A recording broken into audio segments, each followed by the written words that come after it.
Hey everybody, it's Tay and Hunter here at LiftArc. I've got something special for you guys today, and it's actually special for us as well. People send us welders, or at least offer to send us welders all the time because of the YouTube channel. And most of the time I steer away from it because A, I feel bad that if they send us something, like we're just not gonna have time to test it. And like, I do want to do a good job by our quote unquote sponsors. And like, if they bother to send us something, I'm like, I wanna review it. I wanna have time to give real thoughts about it. So this welder behind Hunter is the Deca Power Fusion PMCT 205BV. Sweet. Easy for you to say. Yeah.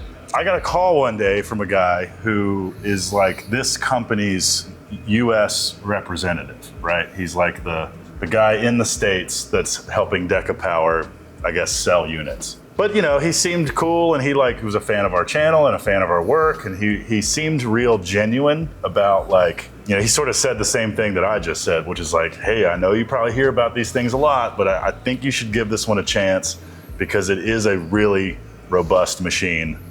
And I was like, okay, sure, send it over. This was probably about a month ago at this point. So we've had it, we have barely opened it. And the thing about this, which I told you at lunch, and I can't wait for us to put it through its paces, it does 4 things. It's a stick welder, it's a MIG welder, it's a TIG welder, and it's a plasma cutter. How's that make you feel? I'm pretty skeptical about it, if I'm being honest. Like you said, I mean, usually when something has 4 different processes, they usually perform mediocrely. They aren't outstanding at any one process. So right. I'm excited to see what it does. Jack of all trades, master of none. Exactly. You know? And here's why, well, there's a lot of reasons I'd like you here for this video. Everyone, Hunter Flieger, you are a stick welding guru. Yes.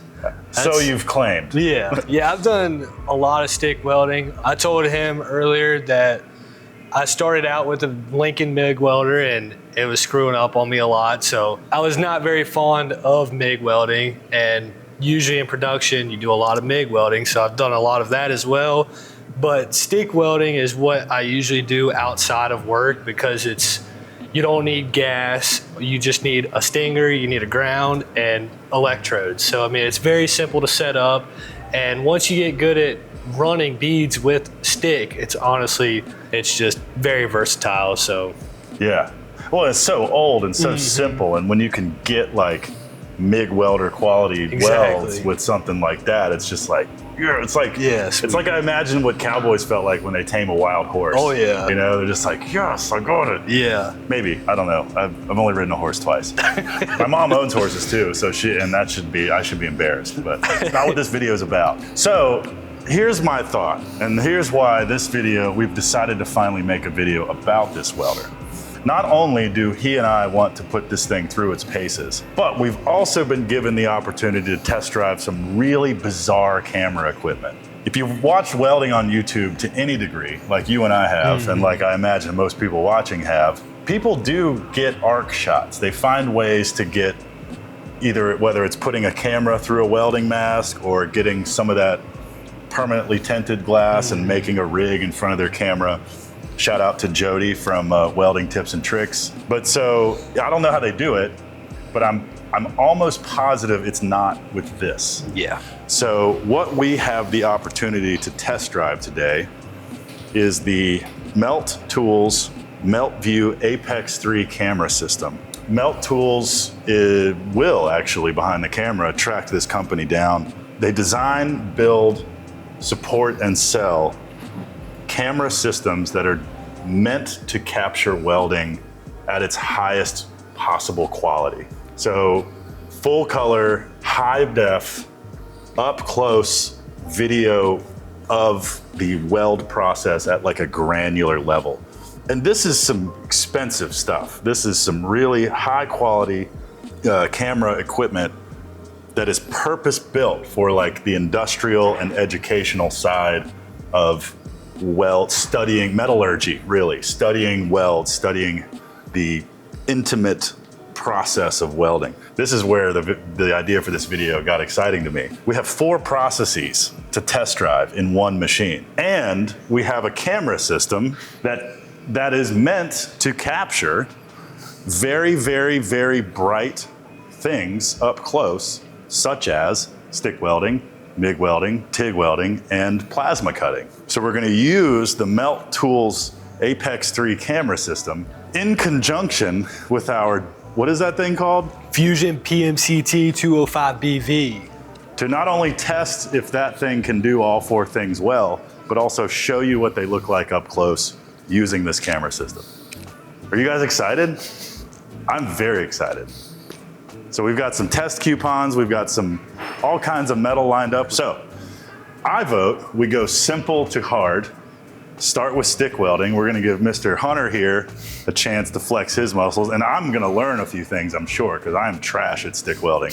And we'll film it using that. So let's start with setting the welder up. So Hunter, tell the people at home how stick welding works. So you can either run it on DC EP, which is direct current electrode positive, or you can run it on a DCEN, electrode negative. For a lot of stick welding purposes, unless it's stated on the box or tube of electrodes you get, you usually want to run DC electrode positive. It just gives you a better quality weld, in my opinion. So stinger goes into positive, your ground goes into negative. There's some welding rods you can change polarity on, I thought so, yeah. Like you can run a 7018 AC, I mean not AC, but yeah, reverse polarity. Yeah, reverse polarity, but but that's literally the setup for stick welding. Yeah. Plug your ground in, plug your stinger in. That's why I always do it at home. It's so easy. Yeah. So let's see. This thing, I'd like some overall talking points on this thing, but I think it's funnier if we just go, okay, main characteristics. MIG, single pulse, synergic or manual operation. So it actually does have some preset. Synergic means like if you change one setting, it changes the other. Like so theoretically we could tell it like how thick the metal is and it changes things for us. Stick, but you got VRD, you know what that is? Nope. Arc force, Yeah. I guess that's probably dig. Yeah. Hot start and anti-stick settings. Kinda Welding, same thing. welding voltage and welding current will be shown on screen. Protections, thermostatic safeguard, protection against accidental short circuits caused by contact between torch and ground. So if you touch the stinger to the ground, theoretically it knows that you've done that. We'll test that. Since they bothered to write it, we should definitely test that. MIG torch, accessories, blah, blah, blah, blah. Okay, you've plugged it in, so let's turn it on. Whoa. That looks crazy. Jesus Christ. This is what I've noticed about like overshore welders, off-seas, offshore welders. I'm not saying this one's compensating for anything yet, but usually when the crazier the screen is, the more they're trying to hide the fact that it's a terrible machine. Yeah. But we haven't tested it yet. Okay, here's our process select. We'll select stick. And then theoretically from here, you got 2 settings. That's your amperage. That's all you need, right, is amperage. You've got anti-stick, arc force, hot start, and VRD. I don't know what any of that is. You wanna try it just straight out of the box and see what happens? Yeah.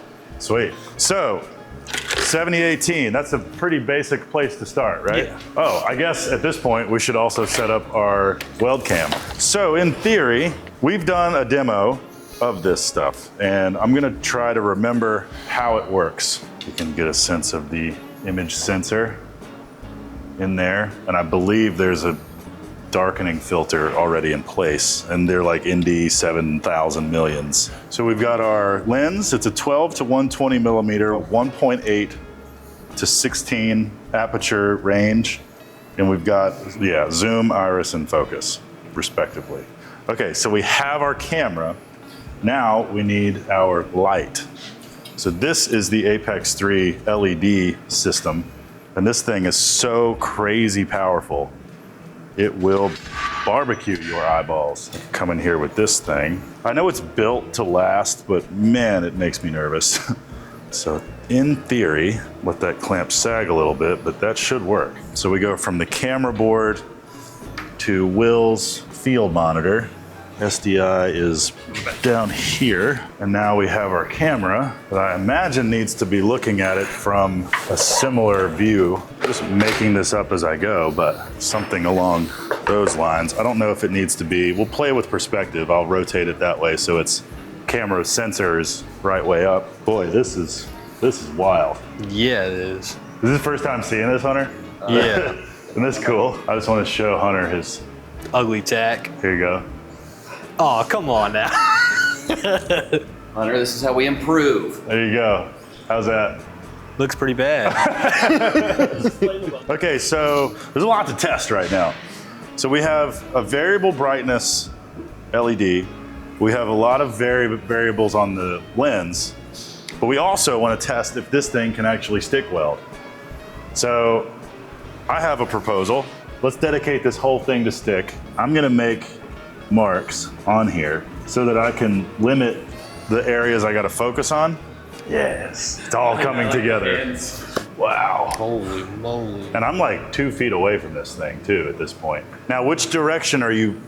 I was gonna go towards you. Okay, perfect. All right, Hunter, no pressure. Sweet. Now, I simultaneously want to learn more about stick welding. What a multi-level video. This is the kind of production I like because I hope the 7 layers of ongoing plots are coming through right now in this video. Like, I think this is just what it takes to engage my brain these days. I'm so ADD. Thanks, internet. Walk me through, what rod do we have? So we have a 3/32 7018.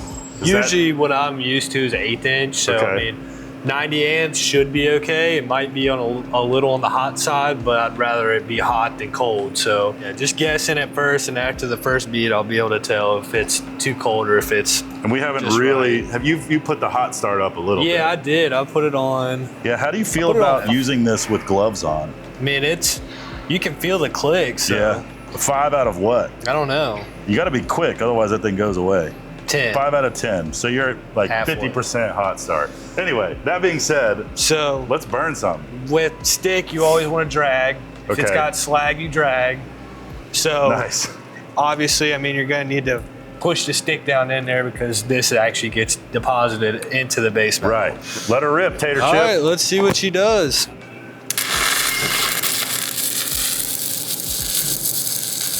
It's pretty smooth. So you're burying it in there pretty good. Oh yeah, I'm keeping it as tight to the base material as I can. You get too far away, it'll cause porosity. And I mean, if you can see that puddle right there, I'm trying to keep that puddle as uniform as I can. Trying to keep it the exact same. Can you move your hand at all? Yeah, man. There you go. Yeah, now the camera can see it too. You're not moving very fast. Nah, I'm basically just pushing the rod into the base material. Yeah, okay. And so, I mean, you can kind of see there's some sort of slag peel. I mean, that right there, I mean, that setting right there kind of, Look at that thing just pop off. that's a good Damn, setting dog. right there. Man, Look I got at a wire you. brush right there. Yeah. Damn, cuz. That's good. That's awesome. Can I try? Yeah, man, go ahead. God, it's been a while. Man, look how short this is. It's like 5 feet. Yeah, it's pretty small. That's like the opposite of the point for stick. Yeah, you know? it's supposed to I know a lot of guys that like bend their electrodes. That's what I do a lot of Really, times. just like dunk. just give it a better feel on your hands. Yeah. All right. Any suggestions for like how to start? Do you drag? Yeah, I've heard you try and strike it like a match. Uh-huh. I mean, what I like to do is I start way ahead of where I'm starting, And then come back. I just come like as the arc is going. Like say I try and get it started right here, I'm going like that, and then I come and then circle right On you top. don't, yeah, you want to circle it, but you don't want to spend too much time here. It'll build up too much. So I Right. just circle it and then just continue. There you go. And then just stick it in. Shove that rod down in there. It won't stick. Got it. Whoa. And just remember to keep feeding that rod in. Yeah. You really can push this too. Oh yeah. A That little, looked pretty good though. little lumpy, but Not really, it's just a slag. Oh, that's all on slag. it. Yeah. So 7018 has a really thick slag. Right. Really thick, it's got like a layer on it. So if you're running like a 60, it's got a really flaky but thin slag on it. I don't hate that. No, that's good, man. That looks really good. A little lumpier in your, God, you got a lot of consistency. That's just a lot of arc time in that thing, man. Just a lot of hood time. Is there a reason you have no spatter and I have a lot of spatter? The only, Now it's hot. Hey, it's hot. the only thing I could think of is I kind of saw you doing a little motion. Yeah, cool. Okay, well, based on that, could you probably already draw conclusions about this thing as a stick welder? If you're, I'm just gonna straight up say this, if a machine can't stick weld good, it's garbage. Yeah. I mean, usually this is obviously the easiest process to do, so Right. really any multi-purpose will probably be able to stick weld pretty good. Right. Because it's like, can it make DC power? Exactly. Yes or no? And if it's like, if you have the right settings for the right rod, honestly, like I just said, if it's a bad stick welder, it's a garbage machine. It's going to be a pretty bad TIG welder. Exactly. So. And God knows what that means for plasma cutting. Yeah. Any settings adjustments that you would do, or you kind of feel solid? I mean, we can try. We can mess with like this. Yeah. Well, I want to keep filming with this thing. Anti-stick. We'll do it. We'll turn anti-stick on. I think Arc force. Let's go to 2 or 3. Don't know what that is. We'll see. I'll turn the arc force on 3. Out of what? Anti-stick on. 3 out of what? I don't know. Probably 10. 10. So that's probably. I'm guessing that's what dig is. Yeah. So that's like just getting the weld in tight spots. Right. Okay. And then the hot start is obviously, which the hot start and anti-stick, those two kind of seem like they go hand in hand. So hold on a would second. be an effective use. Well, this thing doesn't say, it says where the settings are, but it doesn't say what they do. Great. Yeah. Here's what's funny. Here is all it says.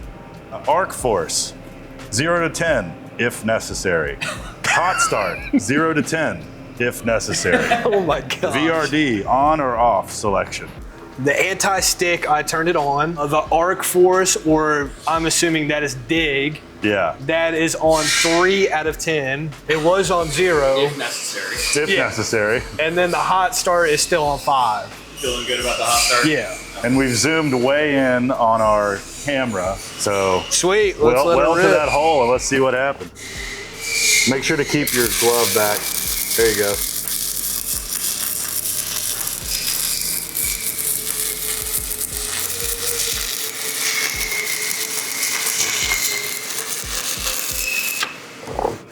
I want to reframe this camera. All right, yeah, let her rip again. We'll just do this so that they can see a better angle. Sweet.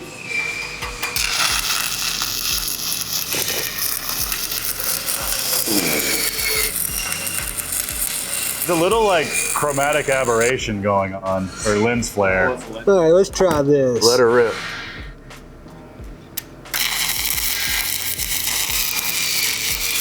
Yeah, you're not swirling at all. You're just chilling. Yeah, I'm just straight dragging. Yeah. I usually try and burn it down to the numbers, but I ran out of room. If you can't tell where you start and stop, you're doing a good job. From the Shogun into Oh, that, gosh. so you guys can see. Sweet. That's gonna be cool. Well, if nothing else, we've got a new stick welder. Yeah. Well, I am extremely, dude, we should film him doing this now. Yeah. This is hilarious. Is this that TV that's been by Wyatt's? She might too, so. There you go. Whoa, dude, that is awesome. Who would have ever thought? Oh my God. Look at that. That's wild. That's the level of focus. This might be the coolest thing we've ever done. Dude, that is awesome. Because of the way the gas works, let's move on to MIG welding. Sweet. And we've got an air tank right here. This is so cool. So, to hook up MIG, fuck it. And just like that, we're ready to weld. Just like that. It's that easy. So we've got 1/4 inch, what do you think amperage wise? 150 amp? Yeah, what's the volt? Does it say volts on it? Yeah. Well, I guess that's 20? Yeah, probably like 21. 21. All right, take 47. Whoa, that sounds weird. Yeah.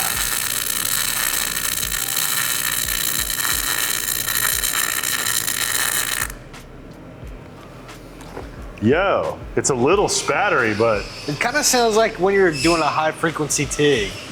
yeah, there's like a buzz to it. Oh, induction.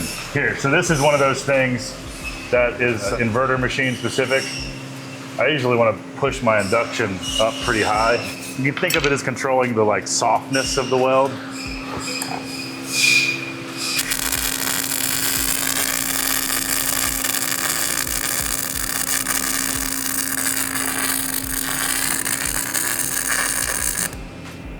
I don't know, you try.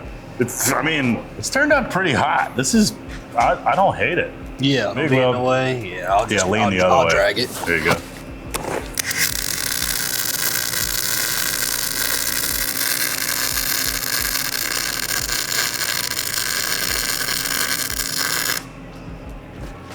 While you were welding, I turned the aperture down because it seemed like it wasn't getting dark enough.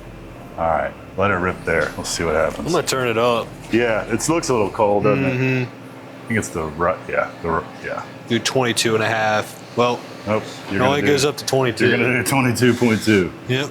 You can do a voltage. This is like a fine adjustment here. So it goes up to 200 amps. Yeah. So quarter inch is probably, I'd say probably the max for Yeah, this. for a big- single pass. Yeah.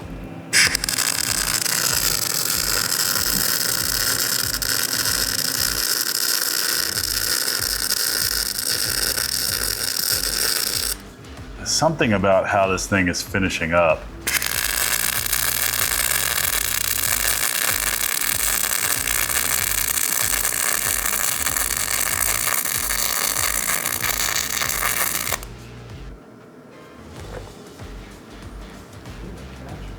Yeah, that's wild. Very spattery. That's, yeah, let me turn the inductance up. Inductance is the only thing that I've come to even partially understand with inverter welders.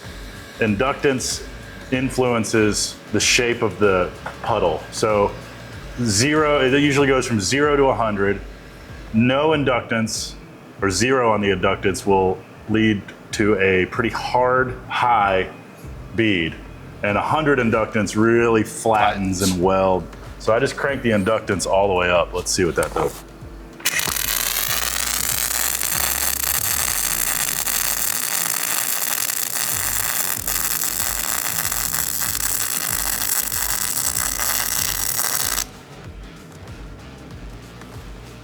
I mean, it's a fine weld, but I don't see any difference in spatter this No. whole way. You could feel it having issues feeding the wire out. So I don't know if we've like Maybe we need fried the contact tip or just tighten it down a little bit. maybe, I don't know. You know, at 22 volts, it's feeding wire pretty fast. How do we feel about it as a MIG welder? It is doing MIG welder things. This is annoying here too. Oh. I'd say if you're just someone who welds at home, this will do exactly what you need it to. But if you're trying to find decent alternative to not spend 10 grand on a nice MIG welder, I wouldn't say this is the right way to go. I'd say you probably want to spend at least, I don't know how much these cost, but I think this is an under $1,000 machine. I'd say you probably want to spend the money on a decent MIG welder because Yeah. you're going to spend most of your time cleaning shit like that, when if you spend just a little bit more money, it's going to save you more time in the long run. And you know the saying, time is money. So Yeah, for sure. So the whole thing about pulse is people are like, it's no spatter, no spatter. you can get like a TIG style look with a MIG weld. Yeah, I'm gonna go to manual. Oh, with manual, you can go all the way up to 27 volts. Yeah, that sounds, probably 25 would be. I'm gonna try 25. Yeah, try 25. And I don't fucking know. I mean, it's Just up pretty crank high. that shit all the way up. Yeah. See what it does. Okay. That looks hot too, huh? It's kind of like a spray transfer. All right, stop. Closer. Yeah, it kind of looks like a stick weld, man. All right, here's 23 and a half. All right. Oh yeah.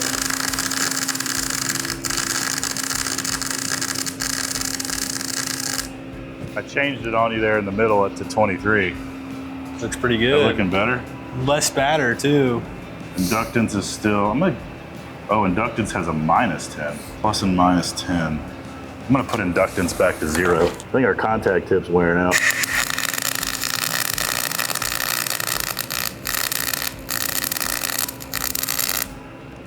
smells something. You smell that? Something funky. I hope we set this thing on fire while welding. That would be hilarious. I mean, that's a way flatter bead. I pushed it down to 22.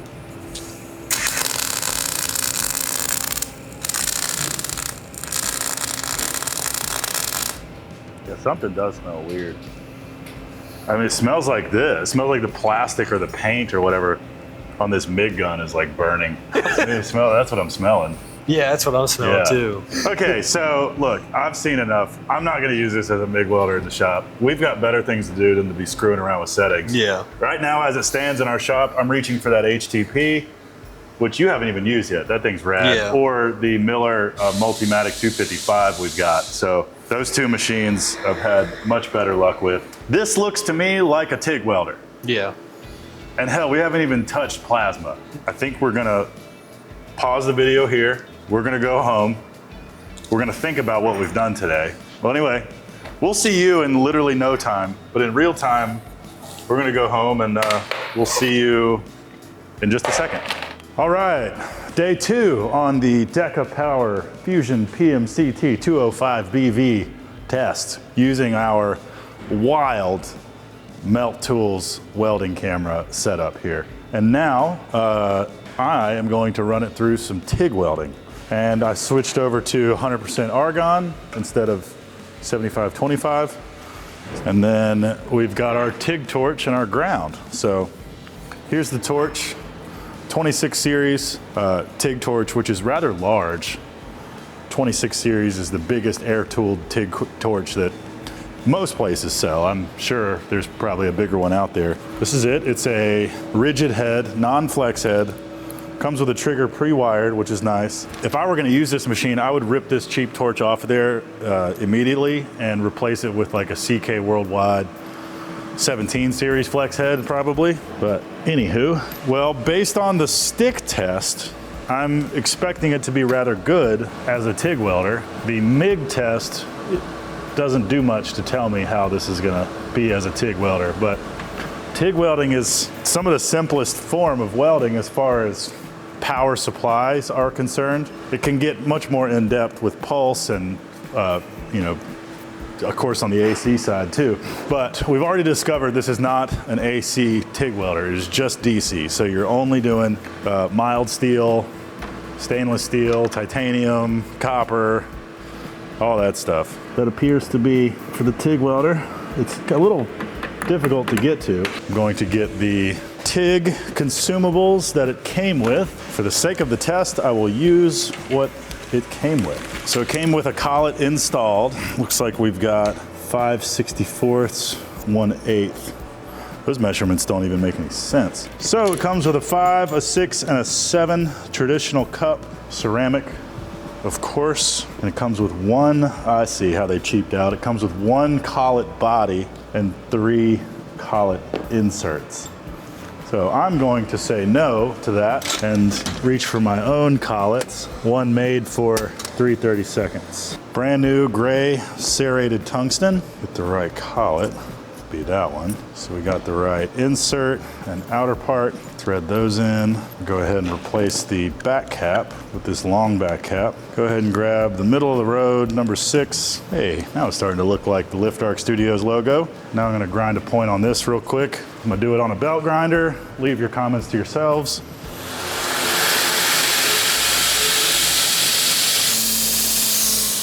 Good enough. Insert from the front. This collet really is terrible. I have to insert it from the back because it's a little too tight. Doesn't feel right, but we're gonna send it anyway. Too tight's better than too loose. Grow up. Again, it's been a while since I've used a traditional cup on a TIG torch. I am a slave to the gas lenses. They make life so much easier.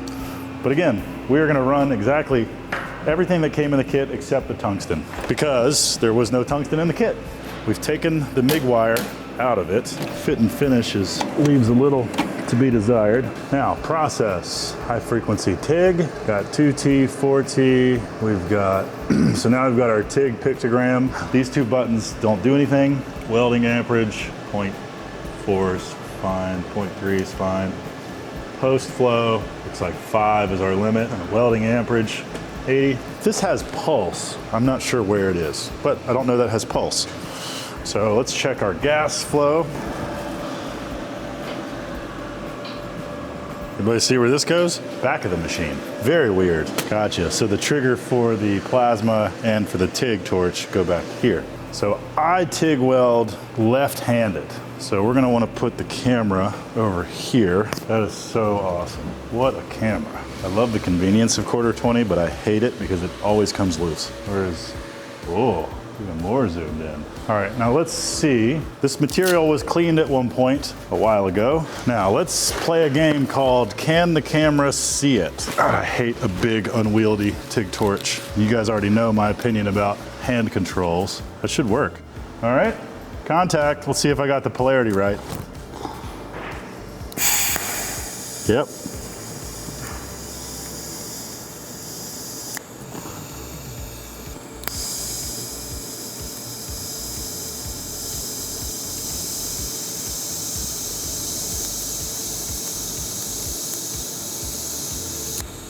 It has that classic pop that like all cheap TIG welders have. When it initiates the arc, it goes pop. How'd it look over there? Could you see the arc happening? Cool. I mean, this is a pretty bad weld, but the arc stability felt good. I don't know if I have quite enough gas. Might have too much gas. Finish that weld out so you can see what's going on. Wow, look at that detail. That's crazy.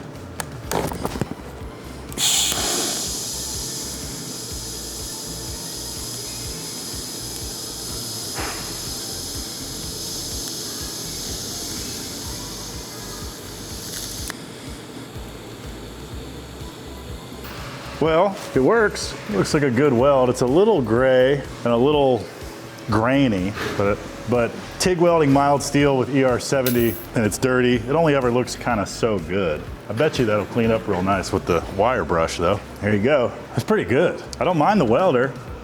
Seems to be doing its job. Looking at things with that bright LED light is so weird. I'm seeing things I've never seen before. All right, what do we say we set up for a inside corner joint? So much intense camera equipment to capture such a cheap welder. We figured that this welder actually sells for like 650 bucks. It's looking a little better when you consider that price point, but I'm gonna leave it at 80 amps. Might be a little low for this, but let's give it a shot here.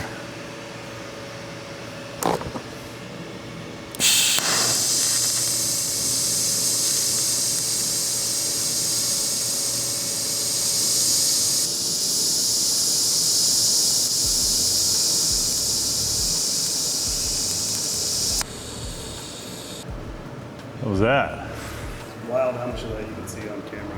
Really? Yeah. Good. Oh, can we review the footage? Yep. It's still really bright. Can't really see the puddle. Yeah, it's so bright.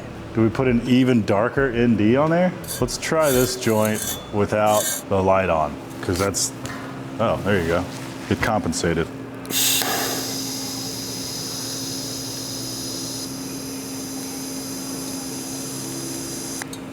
It's funny because we're reviewing two simultaneous things. I feel like it's a fine welder, DC TIG. It's fairly featureless. Gas coverage seems to be pretty good. Arc stability seems to be pretty good.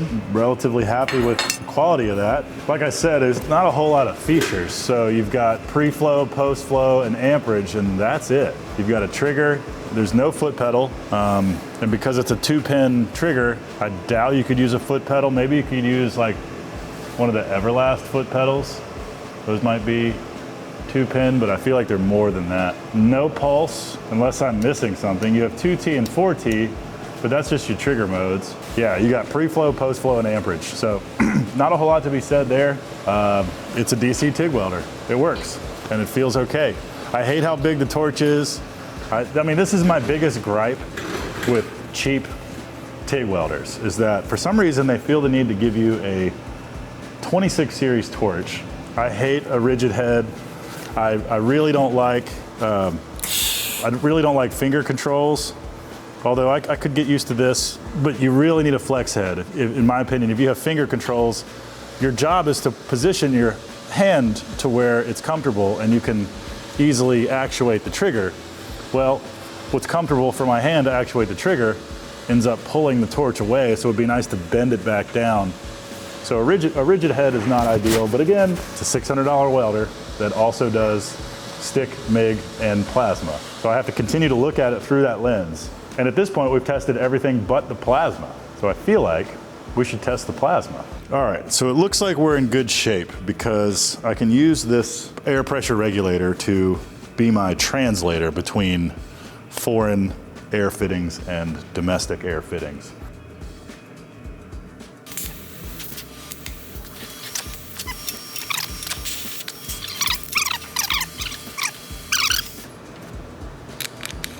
Literally only one way that could go together.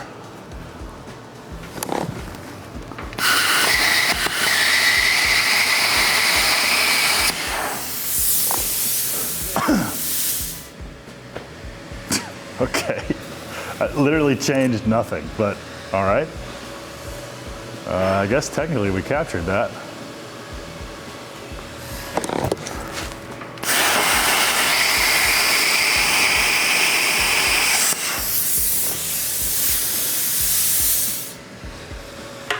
Ladies and gentlemen, we have a plasma cutter. Not exactly a confidence-inspiring start, but ooh, I was blowing hot slag into my gloves, it seems. Let's see if we can cut this more traditional setup. I defy anyone to tell me that grounding through the table and laying a piece of mild steel on the table, like so, is any different than how anyone would use a plasma cutter. Because you can't lay it on your table, you'd cut into your table, so you have to hang it off. Let's see if this works.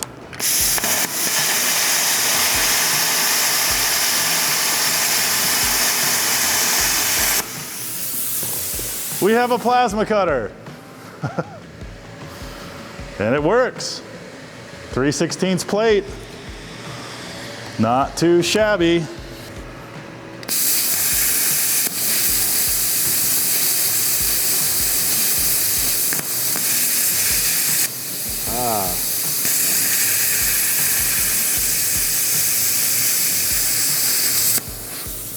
So you guys probably saw there, but I have to like touch down. So I have to pull the trigger, tap and release, and then it goes. It's like the high frequency start isn't working very well.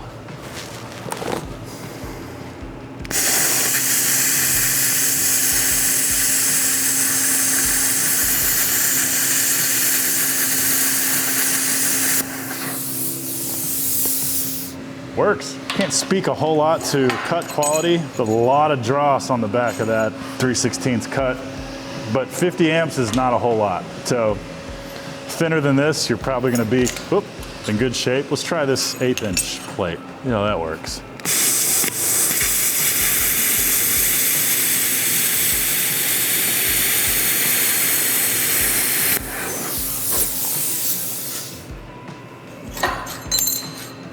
Yeah, better. I mean, my travel speed for handheld, I'm not calibrated, you know. I could probably have gone faster, but 3/16 and below, I bet it would cut quarter. We could try. A quarter right here.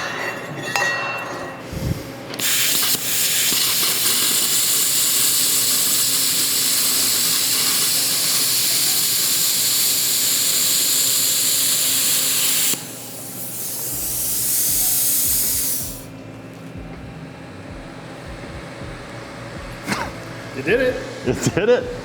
It did it without a whole lot of fuss, actually. I mean, 50 amps, yeah. I mean, our Hypertherm 45 that we test drove a month ago cut through 1 inch of steel very slowly. Let's cut through something thicker.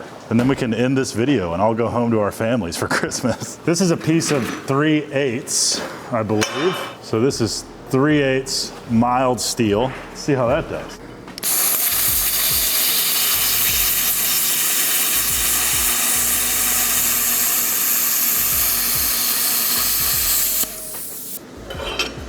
Cut 3/8 with not much fuss. I say we go worst case scenario. This is a piece of 3/4 inch cold rolled.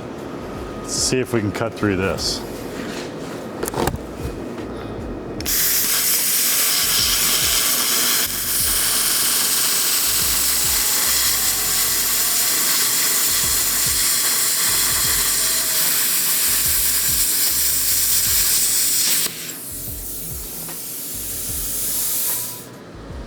definitely wasn't designed for that. But as they say in the industry, they call that a severance cut. If you have to sever 3/4 cold rolled steel with a 4-in-1 machine that offers a 50 amp plasma cutter, you can do it. It still works, still on, it's not on fire. I'm kind of impressed. I mean, that is gonna be one of the ugliest cuts in the world.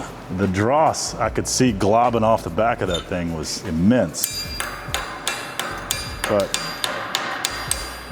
well, I think it's conclusion time. So I can't help but make an interesting observation about this test. We have tested 2 different tool systems from 2 completely different thought processes. We tested a highly specialized camera system, literally built from the ground up to do one thing very well. And that, of course, is the Melt Tools Apex 3 camera and LED system. Really cool. There's a million more things we can do, fine tweaks we can figure out. But for 3 non-engineers to be able to put this together and deploy it 2 times over the course of 2 days rather quickly, that's pretty great. And on the other hand, we have this machine, which is meant to do 4 things passably. You know, I'm sure they would claim that it's meant to do all 4 things very well, but I'm here to tell you that it does not do 4 things very well. It does, I'd say it does stick welding the best, and then honestly, second I would put plasma cutting, because my system for that in my mind is how different it is from my preferred experience. So this as a plasma cutter is much less different to the one that I use versus the TIG experience from the one that I prefer to use. Does that make sense? So the change, the adaptation I had to make in order to use it. So I would say it's stick welding the best, then plasma cutting, then TIG welding, then MIG welding. I found the MIG experience to be the worst. I do not like that gun. I think the nozzle's too small for proper gas coverage. No matter the inductance, the spatter didn't seem to change. I could have spent more time tweaking it. And does it have a decent bead quality? Yeah, you know, it does MIG things. These are decent looking beads from a MIG welder. But there's a lot of spatter and it's not so bad. Okay, I'll be honest, it's not that bad. But I just hate how that torch feels. And as a plasma cutter, I'm more okay with a really cheap plasma gun than I am a really cheap MIG gun. A MIG gun is something I spend in my hands a lot. And I want that handshake to be nice. I don't want to feel like I'm welding with a kid's toy. But, now here's the big caveat. But for $650-ish on jeffbezos.com, you technically can buy a machine that does 4 things in one. The DecaPower Fusion PMCT 205BV. Maybe it's the right machine for you. I cannot make that decision. I can tell you personally, it doesn't really have a home in our shop. Maybe there's a scenario where we need more than one small plasma cutter to do a project quicker, or maybe because it's great at stick, this is our dedicated stick welding machine, although it's rather large to just be used as a stick welding machine. I don't know. Point is, I've got great TIGs, I've got great MIGs. We are already pretty happy with our machine loadout at the moment. So not sure what I'm gonna do with it, but it might be the perfect machine for you. As far as the Melt Tools cameras are concerned, you're gonna have to make the decision for yourself whether or not you need a camera system like this. I think it's incredible what they've built. It's all built from this ground up. I mean, everything from the silicone, the enclosures, cameras, everything.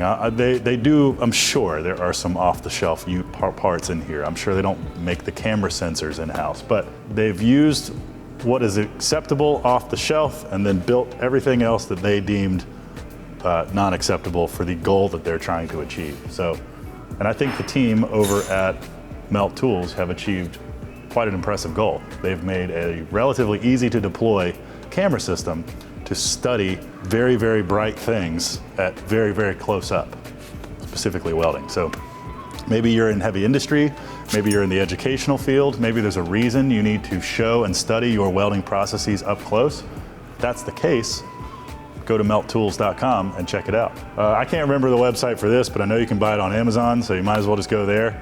Click the link below and use our affiliate link. If you do want to buy one of these, we get a little kickback from that. Other than that, I'm exhausted. This was a very dense video and a rather impressive project for us to pull off. Good job, everybody behind the camera as well. Thanks for joining us on that wild ride. What a cool thing. Merry Christmas, Happy New Year, Happy Holidays. If any of that offends you, then go a happy day, happy Thursday for you, maybe. I don't know, whatever you need to feel good. Thanks for watching. We appreciate you guys. As always, check out our Patreon, patreon.com/LiftArcStudios. Check out our podcast, Lift Arc After Dark, available wherever you get podcasts. I'm sure we will talk deeply about this machine in one of the upcoming episodes. And yeah, see you soon. Thanks for watching. Please subscribe, it means the world.